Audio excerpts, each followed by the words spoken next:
My name is Art Payne. I'm with Mantech. I'm an executive director in our defense sector supporting national security programs. Today we have our moderator, Colonel Jeff Strauss. He currently serves as the Deputy for Acquisitions at DISA.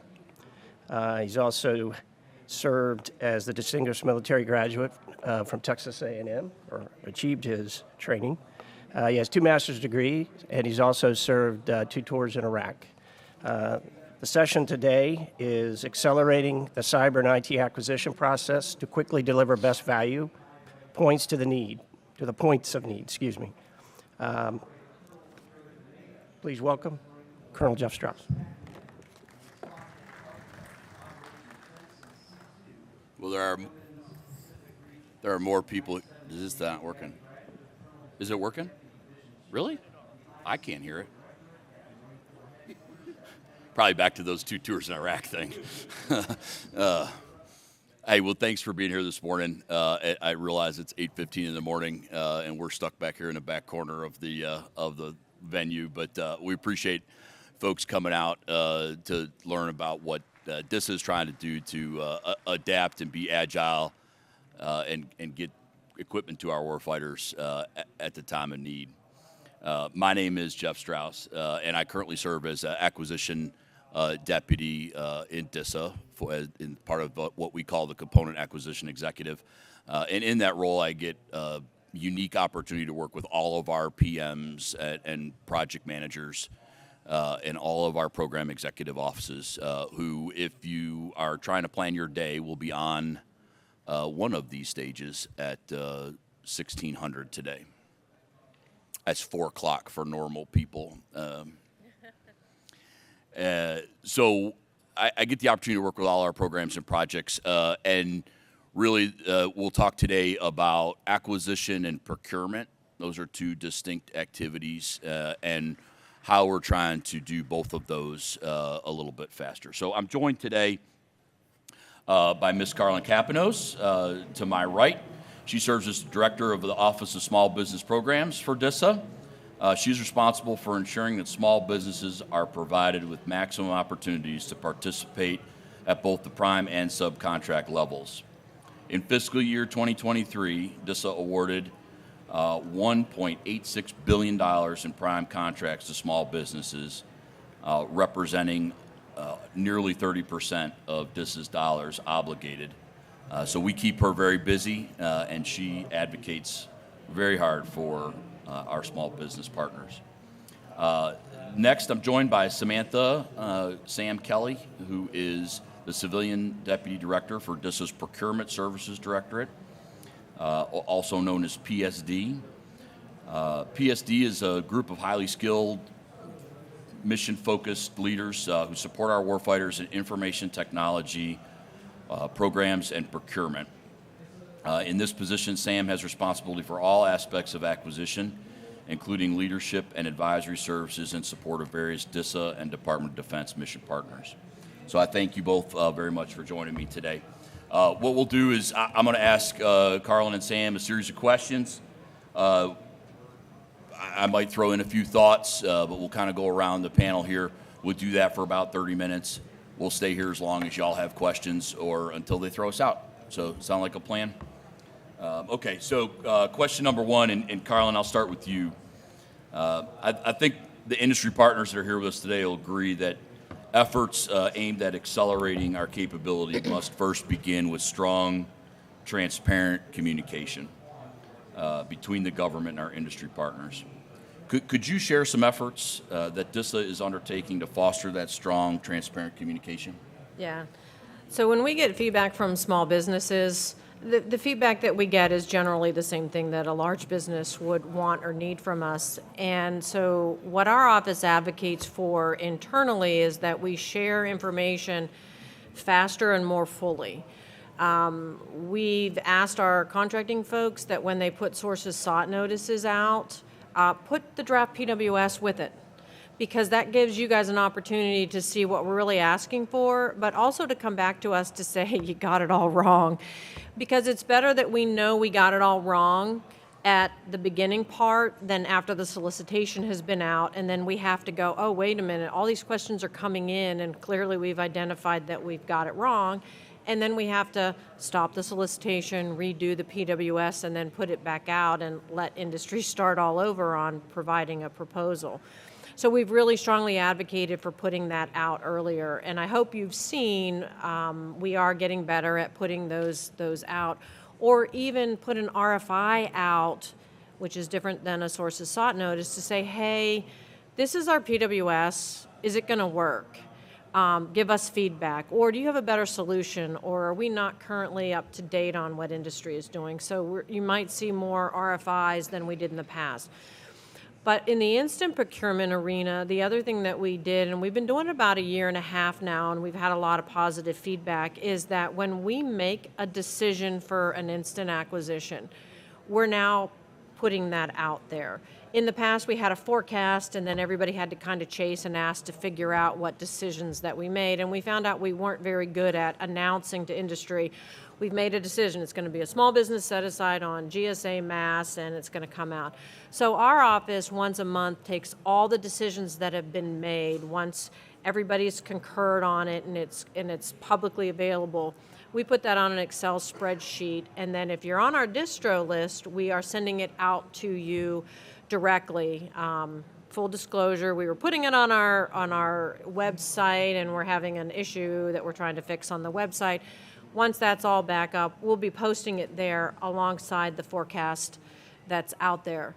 The other thing that Sam's group is doing is that forecast, instead of a once a year or then a twice a year, they're updating it 4 times a year to try to make that more a live document, so industry knows, oh yeah, look at that, it slipped to the wrong way, or we're not doing it anymore, or what the action is. So I think those are some quick things that our office is promoting and pushing to get that information out to industry in a more timely manner.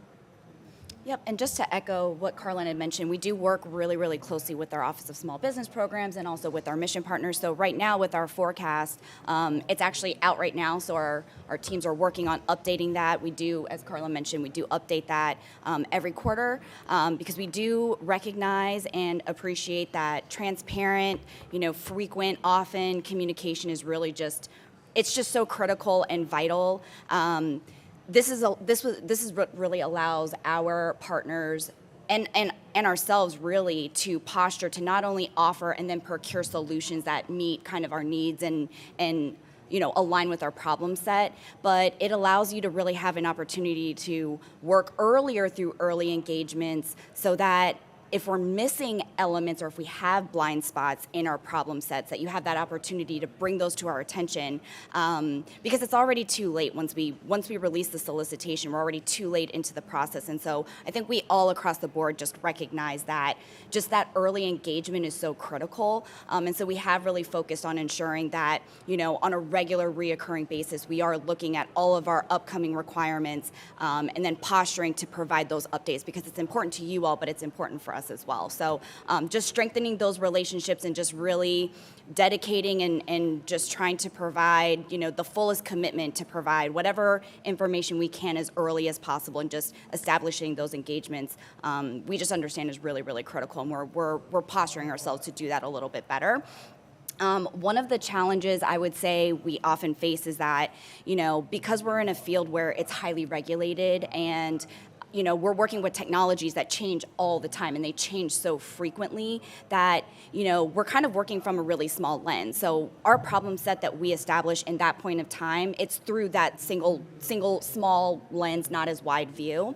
And so really having that early engagement is going to help us to widen that scope and that view. You guys are going to see things that maybe we don't see at that point in time. A lot of times what you guys see in our, solicitations and our work statements, those are problem sets that we had at that point in time. And so really when we start to issue our draft PWSs and our solicitations, that's really a key opportunity for our industry partners to let us know what those blind spots are.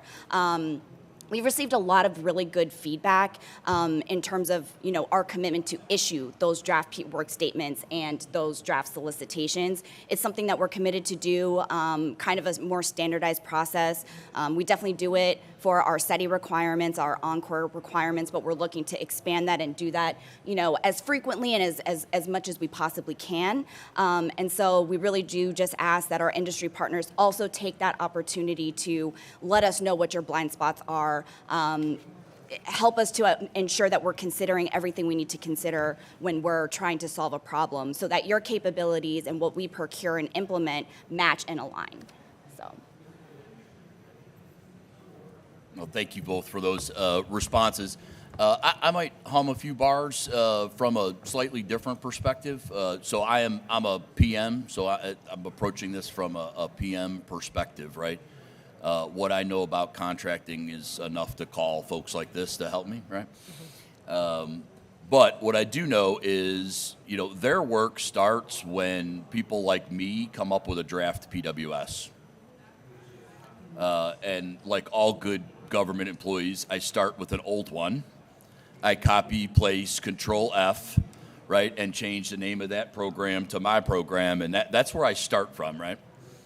And it's a little bit better than that, right? But in traditional acquisition, we're given really solid requirements from the user community. We get a capability development document. We get a capability production document. And we're able to sort of take those requirements and translate them into technical requirements, right? And really kind of spell out what we need to do. And that's the way Jeff built tanks. That is not the way we build enterprise IT services. Just doesn't work that way. If we're waiting for a capability production document for the Doden, we'll never see it, right? So how do you help us get informed so that we can write the best PWS we can, so that then these folks can look at it and go, no, that's dumb, you don't know what you're asking there, please stop saying the word shall, right? Like they'll tell me all those things, right? And so how do we, as PMs, how do we get informed about what's out there? Like how do we help know what we want? And we do it through events like this, engaging with industry, seeing the types of technology out there. We do it through, white papers, right? That's still a thing. Folks don't like to write, and none of us like to read. We'd all rather just watch a YouTube video. But unsolicited white papers are still a thing, right? And they help us inform ourselves on requirements. Invite us out, right? If you're doing demos, engaging with customers, invite us out. One more thing that I would like to encourage folks to think a little bit differently about DISA. If you haven't done business with DISA before, and you're thinking about doing business with DISA, DISA is a unique customer because we have customers. So your customer has customers, and that's what we do. And so one of the opportunities, and we get a lot of feedback from our customers, just like you, we want to make our customers happy. So our customers tell us what they want, and we go try to make that happen. So how do you help tell our customers what they want? That's something to think about, right? It's okay to engage with the United States Army and say, hey, you really want this enterprise ICAM position. DISA has a great solution, and then tell them about the solution you're trying to sell to DISA, right? But help us talk to our customers, right? Industry has a unique perspective because you'll take money from anybody, and so you get to see the whole landscape of the DoD. So just understand that when dealing with DISA, that your customer has customers. That's probably enough out of me, and so we'll move on to the next question. And Sam, I think I'll start with you this time. Maybe you can get us going on another important topic here, really centered on means and methods of how we team with industry. Much has been made and written about other transaction authorities, right? So we won't beat that to death. But what are some other innovative acquisition methods that DISA is exploring or utilizing that help us team better with industry? Yep, so I'll definitely focus more on the procurement side of things. I would say that, number one, we've really worked hard to strengthen the relationships that we have kind of across the agency for our customers and then our customers' customers as well. And also kind of to Colonel Strauss's point, we have customers and as well. And so in order to strengthen those relationships, you have to have those early engagements. But what really comes out of that is the feedback. We really do get that honest feedback. And when we get that feedback, we're able to kind of look for pockets of opportunity. I mentioned before, I think this is a really highly regulated environment. And so sometimes it's challenging to find pockets of those opportunities. We have to abide by certain regulations. There are certain things we're just not able to get around, and that can cause some, it can cause issues to the critical path. It extends lead times on certain things.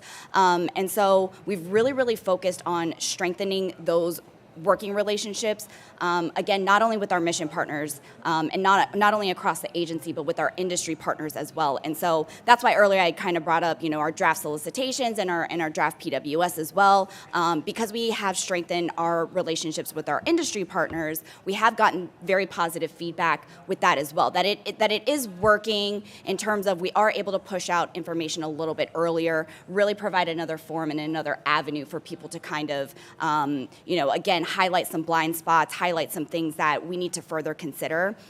And so, again, just kind of before we can harness something new, we really have to establish a skill set and make sure that, we have that foundational baseline. And I think because we've established those relationships, we've also been, extending out to conduct some training, making sure that, we maintain our level of skill set. And that's really been able to allow us an opportunity to see where we can further accelerate and where we can kind of implement new strategies. And so a couple of strategies that we have started to implement in terms of streamlining the process a little bit more is that we have started to conduct more oral proposals.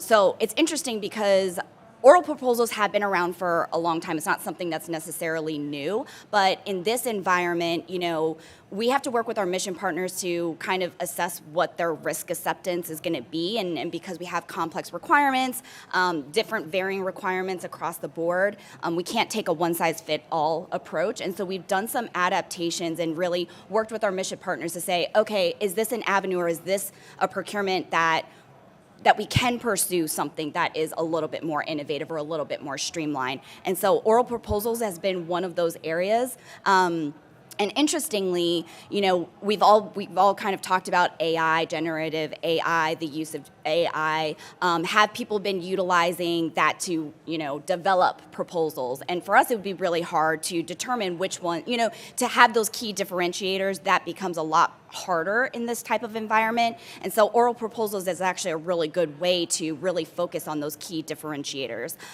So that's a method that we've been instituting and kind of incorporating where it makes sense.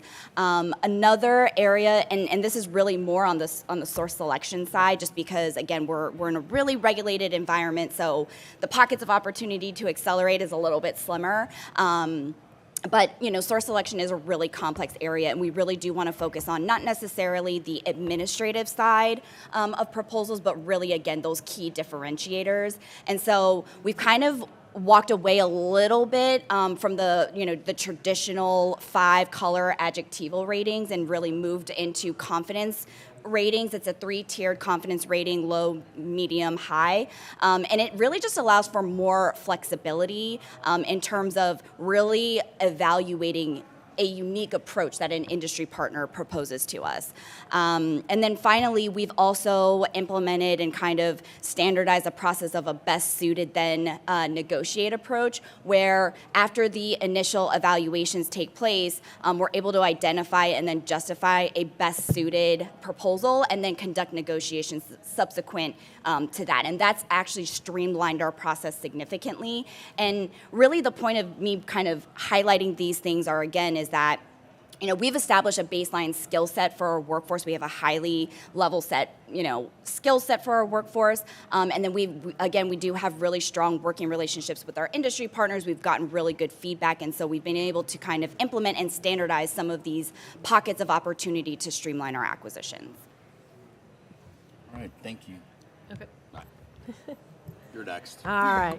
So from my standpoint, from the small business program, we advocate internally to get us involved from the beginning, because you just don't want us to showstop you at the end when we're not going to concur with the decision that you made. But even before we get to the decision-making process, we have to look at the market research.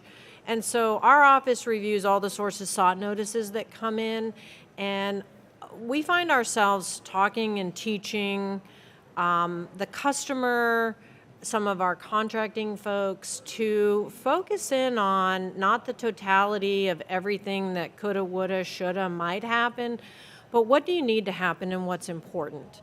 And we'll get these sources sought notices come in that will ask for everything in their brother, including down to like how you're going to train people after the fact of a system. Like, honestly, who cares?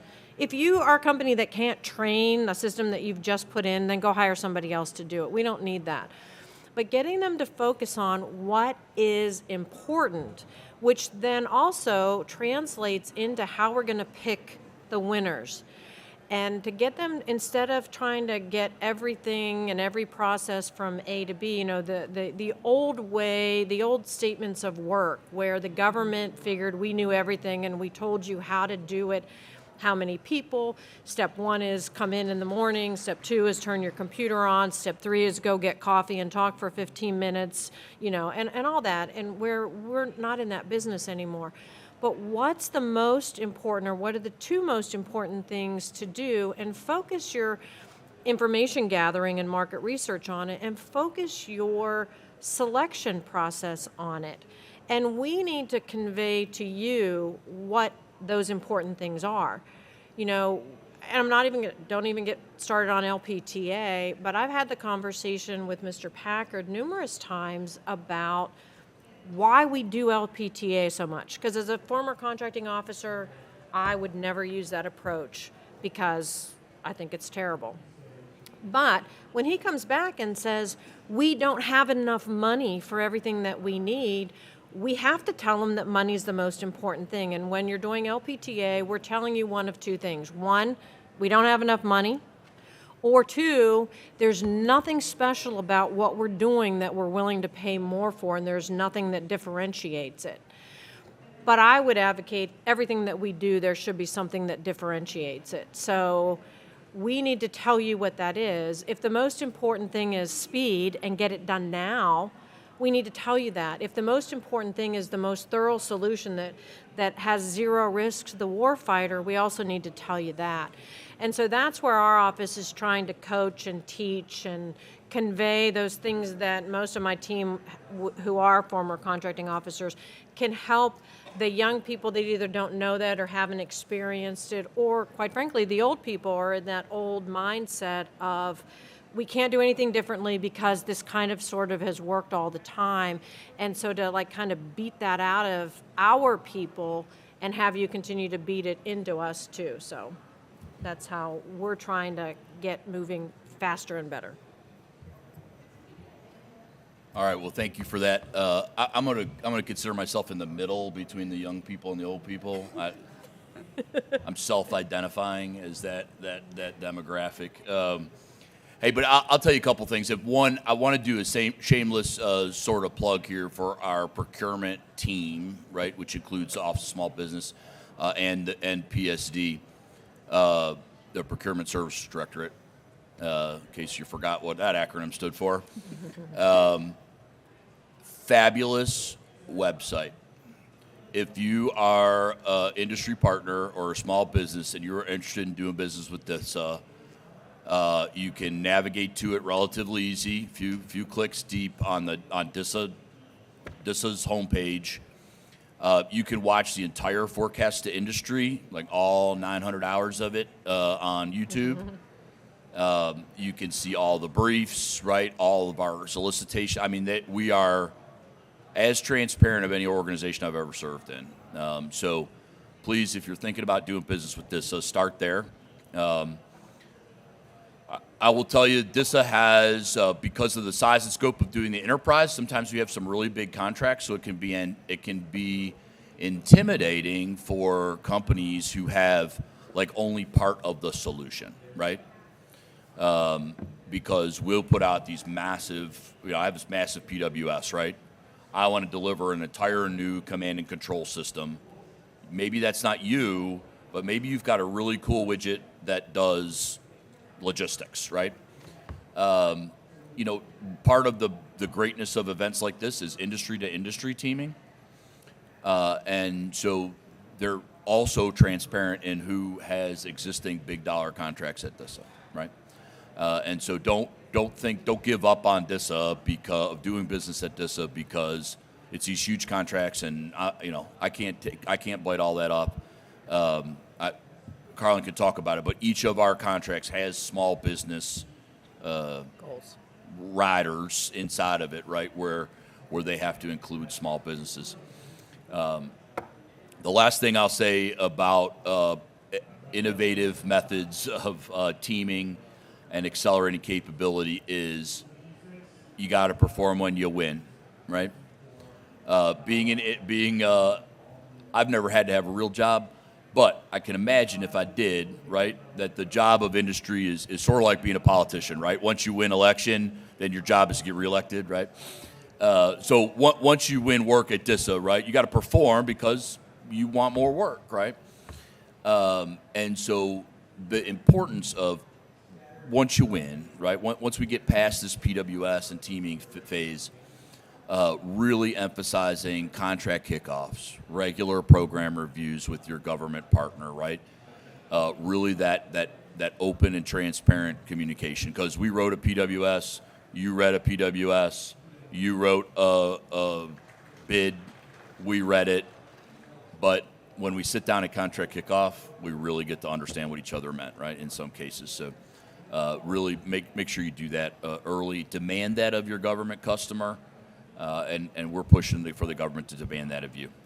All right, final question, and then we'll take some questions from the audience. We'll try to go kind of quickly on this one. But our panel today was sort of was billed, right? If you read the flyer, you were here to listen about expediting the cyber and IT acquisition process. And those two words, expediting and acquisition, are like oil and water, right? Oxymoron, whatever they're called. The woes of the acquisition process have been well documented and written about, talked to death at conferences just like this one. But I'm sure we want to kind of end on a positive note, right? We've all seen progress over the course of our careers in doing this. So maybe I'm going to go a little bit out of order here. We'll start at the end of the table and come back this way. Sam, could you just share with us maybe an example that of how we're getting acquisition a little bit better, something that gives you some hope for the future? Well, I will say we have done recently a deep dive into our procurement action lead times just to see, okay, if we've implemented or instituted streamlining acquisition methods or procurement methods and things like that, are we actually seeing time savings being realized into our process? And so I don't have any one single example. I mean, our shop, we procure everything that DISA has to offer, plus our customers. But in that recent deep dive, we have seen tangible time savings that should accelerate our timelines. So really just having, again, those pocket of opportunities where we're like, okay, this is an area where we can cut some of the time, or, hey, we can engage our mission partners and our industry partners a little bit sooner. And so that deep dive has really allowed us to, again, identify some of those opportunity areas. We've seen a lot of successes with our OTAs, our JWIC contracts have been working very, very successfully as well. Yesterday they mentioned Pleo, Giant. That's been working really, really successfully and quickly as well. It's an example of how we've been able to accelerate our processes and just a success story.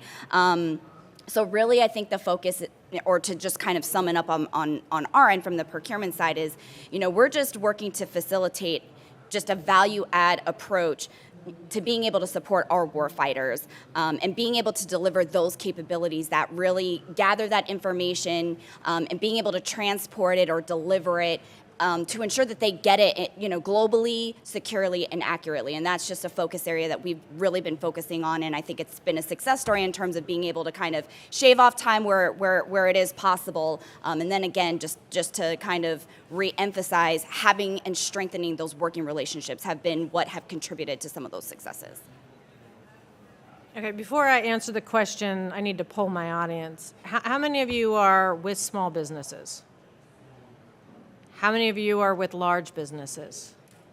Okay, so here's my take on this question. When I was first asked to be on this panel about expediting and agile and doing things faster and better, my first thought was, we can't do that.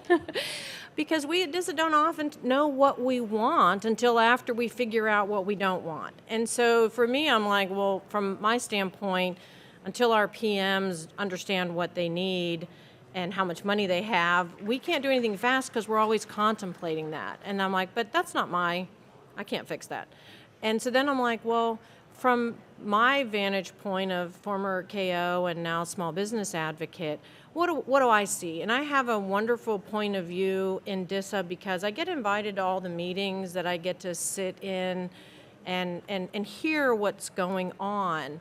And I get invited to the contracting meetings, so I know the status of stuff, so we can, just make sure our office is involved and all that stuff. And I see my friend is leaving because he does not want to hear what I'm saying about large business. But I'll catch him up later. But when I sit there and hear things that go fast and things that go slow, we can turn around an 8A contract, a $4.5 million contract, year end. We can turn it going, We can give the 8A contractor the PWS requirement and tell them you have 5 days to get us a proposal in. And they already know that the top of it is $4.5 million because that's all we can do under that program. And they can turn around it in 5 days. We can get it and we can turn it around and we can get it fully negotiated within days or weeks. So small business has the ability to put a proposal together for $4.5 million in days. We can negotiate it within 2 weeks. We can get it awarded and move on. When we put an order out for something we have a single award contractor on an IDIQ that may or may not be a large business, that's in that $4.5 million pocket, when we ask them for a proposal on even a modification or new work, they're like, okay, give us 6 weeks to come back to you. And then during that time, like, well, let's talk about this some more. So we're going to need like 10 or 12 weeks. And then we get it, and that $4.5 million scope of work comes in at $15 or $20 million. And they're like, well, let's talk about what you really want. And then they're like, okay, so then you're like, we really just want $4.5 million worth of work. They're like, no, you want $20 million worth of work. And we need to give you our highest paid people just in case. And then when we finally get them down to a reasonable thing to pay $10 million for it, then they're like, well, we're going to have to go get approvals. And that'll take another 3, 4, 10 weeks. And so when we're talking about being fast and agile, large business can't do it. And I'm going to say it out loud. The sole purpose of large business is to make money and make profits for their shareholders and for their executives. Small businesses don't have that mindset. So for me, if we need to do anything fast and agile, we do have to go into that small business pocket. Do they have the resources to do what we need? Some of them do, and we need to give them that chance. And so for me, my advocation here is that we do need to be looking more, if we have something that has to go fast and has to go quickly, we need to go small business, or we need to get large business the mindset of putting the warfighter first and move faster. So, change my mind. Okay, I'm not going to try to change your mind. That seems like a losing proposition.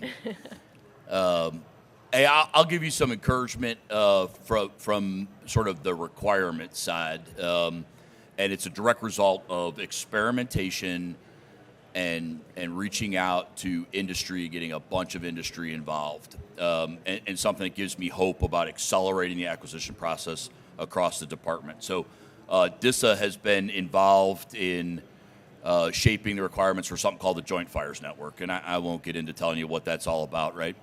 But the requirements document for the Joint Fires Network, and anybody that's hung around DoD acquisitions probably heard things like the JCIDS process and something going through the JROC, right? The vice chairman of the Joint Chiefs of Staff signs out requirements, and it has to be adjudicated. That used to take years, multiples of years, to get a requirements document right before PMs like us even started working on writing a PWS, right? Through experimentation, through being involved in exercises, through inviting industry to participate in experiments like the GUIDE series. If you haven't heard about the GUIDE, G-I-D-E, GUIDE series of experimentation hosted by the Chief Data Officer of the department, CDAO. Through that partnering with industry, we were able to really shape what it was that we were looking for, what kind of capability we wanted. The requirements document for the Joint Fires Network was signed from start of writing on paper to signed by Vice Chairman of Joint Chiefs of Staff, 39 days for something that used to take multiples of years. So we can do it. We can get better. It takes partnering with you in industry to help us do that. Acquisition's a team sport, I always like to say. We have a pacing threat out there in China, and you've heard well about that. So we have no time for spectators in this team sport. So please get in the arena with us, and we appreciate you coming to our panel today. For myself and other panel members, thanks for your interest in working with DISA, and more importantly, in providing for the security of our nation. We will kick it over right now for a little bit. If anyone has any questions for us, I don't know how that works. Probably you talk into that microphone right there. Let's see. Is DISA involved in the SBIR program, or have rapid acquisition vehicles through DIU or any of the other innovation units across the services? So DISA doesn't have SBIR authority to execute phase 1 or phase 2. However, we can utilize phase 3. And most of you know it's a non-competitive action. So we are authorized, and we have done 3 or 4 SBIR phase 3. The RTT, rapid transfer, whatever it is, we haven't seen that yet. So that's part of that, getting over that valley of death part. I believe we would be authorized too, since it's just where the money comes from to help get over it.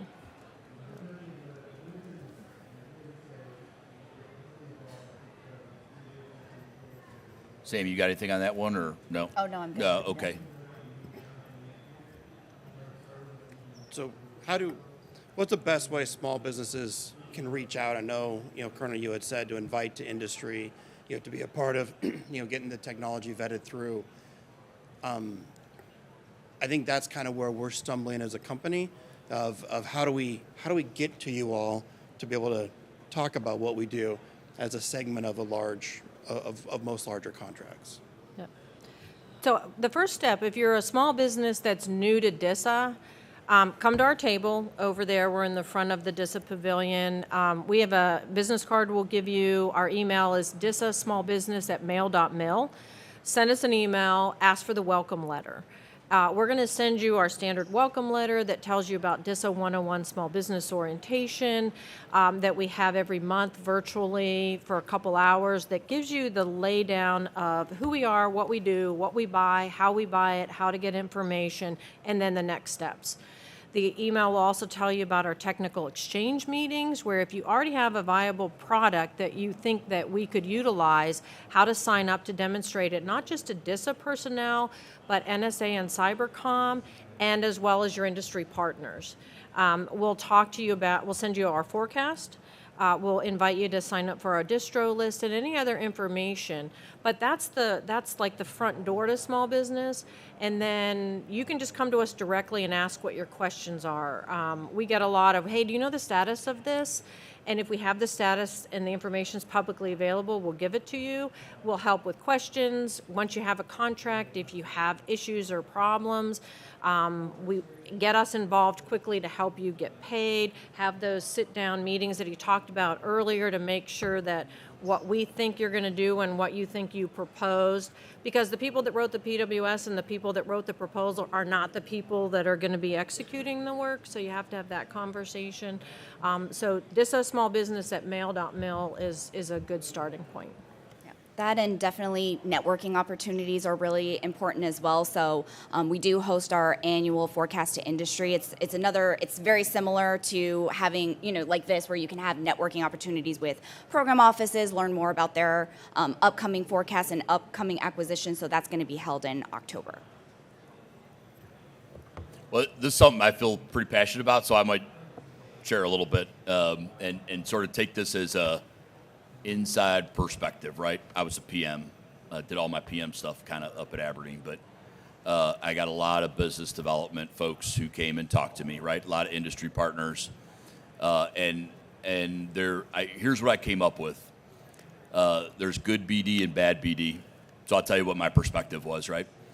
Bad BD was somebody who would come and bad BD. It sounds like something you get that you can't cure with penicillin.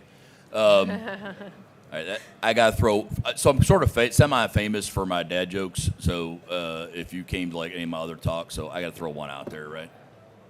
Plus, we're in the back by the bathroom, so no one cares what I say back here. All right, bad business development. Come to me and try to sell me a product, and I'm trying to like mentally fuse how your product is going to solve my problem, right? I got nothing but problems, and so I got to try to mentally fuse how your product's going to solve my problem. And then maybe you're lucky and you hit me right before I'm about to let a contract. But in most cases, I was a board select PM for 3 years. I awarded 2 contracts in a 3-year period of time, right? I mean, we just don't award them every day. So out of my $400 million portfolio, I awarded 2 contracts in 3 years. So you're going to come to me and I'm going to say, that's great. I got no way to get to you, right? So I'm going to tell you to go talk to Lockheed Martin or Northrop Grumman because they're the ones who won my contract, right? So that's bad BD. Good BD. I determined that good business development had 3 characteristics. First, you understood the global problem. What was the big global DoD problem? And then you understood what my problem was as the PM for whatever I was the PM for, right? You understood what my specific problem was. And then you told me how I could get to you, right? Folks were trying to press the easy button, right? There's a lot going on, right? So people who do the global problem knew my specific problem and then told me, oh, by the way, I'm a small business, 8A, you can do a letter contract or whatever they call them nowadays, right? Who told me, hey, I'm already on a contract vehicle, I'm on an OTA with another government organization. Here's the POC at the United States Navy. They've got $1 billion worth of ceiling left. I'm sure they'd love to have you partner with them, right? Industry told me how to get to them, not how they need, not looking for me to tell them how to get to me, right? And that's just the truth as a PM, right? Okay, that was more than you bargained for, wasn't it? No. All right. If that hadn't scared you away, are there any other questions? No one looks eager to jump to the microphone. I get paid all day. Is this involved in AUKUS and the Australian US? Yeah, not directly. So, for those of you that don't know, right, trilateral agreement between the U.S., Australia, and United Kingdom called AUKUS. That is really being pretty tightly managed right now out of the Department of Defense. There's 2 pillars. The first one's building a submarine. The second pillar has a bunch of innovative technologies. And that's all kind of in the prototyping experimentation phase across the department. So if that's something that interests you, if you think you have a trilateral solution, your sort of best bet is the DIUs of the world. OSD R&E has a program called Raider, and they have another program whose name escapes me at this particular moment. It's like innovation, modernization, something. But if you go to OSD R&E's website, you can navigate your way through there. And they do a lot of industry outreach that's looking for those sort of experimentations with trilateral stuff.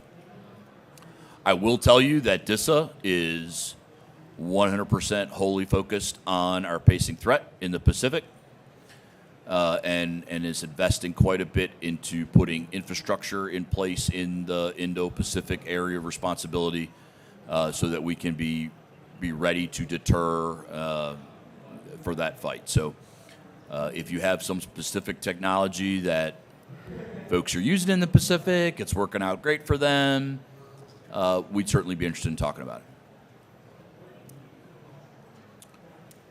Okay, well, we won't steal any more of your time. We do have a few moments left in the panel, so we'll hang out a little bit until the next speakers come up here if you are too shy to come to the microphone. And DISA is sort of centrally located in the middle over there. There's a giant circle hanging from the roof. Look for DISA. There's a bunch of people milling around over there. We have little tables from all of our PEOs, and they'll be happy to talk to you about specific opportunities. And then if you want to, if you haven't participated in Meet the Seniors, that was meeting all our PEOs yesterday afternoon, and you want to hear what they have to say, they will be on at 1600 today. And if you liked my first dad joke, I'll come up with a better one for 1600. I got to moderate those yahoos too. So, all right. Okay. Hey, well, thanks for hanging out with us. I appreciate your time, and we'll be up here if you have any questions.